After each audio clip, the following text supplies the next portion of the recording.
என்னன்னு பார்த்தீங்கன்னா, கேஸ் இல்லாம நீங்க ஆன் பண்ணி ஓட்டிட்டே இருந்தீங்கன்னா, அதில கேஸு அந்த திரவம் அதுக்கான திரவம் அதில இல்லாம, நமக்கே கூட நம்ம கரெக்ட்டா தண்ணி குடிக்கலாம்னா, நமக்கு ஒரு மாரி ஆயிரும் இல்லையா?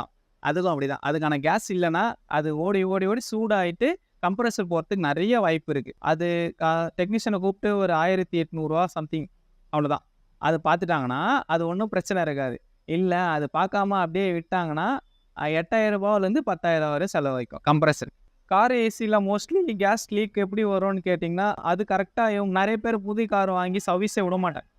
இந்த ஃப்ரீ சர்வீஸு அதெல்லாம் கூட பண்ண மாட்டாங்க. மோஸ்ட்லி பக்கத்துல இருக்கிற இதுலயே சர்வீஸ் பண்ணிப்பாங்க. அவங்கலாம் வந்து அந்த டெக்னீஷியன் நம்ப கம்பெனில மட்டும் தான் ஃபுல்லா பார்ப்பாங்க. இந்த நீங்க சொல்ற மாரி ஏசி அது எல்லாத்தையுமே பார்ப்பாங்க. நம்ம லோக்கல் சர்வீஸ்ல விட்டீங்கன்னா, இந்த ஏசிய பத்திலாம், கார் ஏசியெல்லாம் பத்திலாம் அவங்களுக்கு தெரியாது. அவங்களுக்கு டயரு, வீலு இதெல்லாம் என்னென்ன பிரச்சனை, இன்ஜின்ல என்ன பிரச்சனைன்னு மட்டும் தான் தெரியும். ஓகேங்களா? இந்த கார் ஏசி சர்வீஸ்ன்றது வந்து அது கம்பெனில கரெக்ட்டா கம்பெனி சர்வீஸ் பண்ணிட்டு வந்தா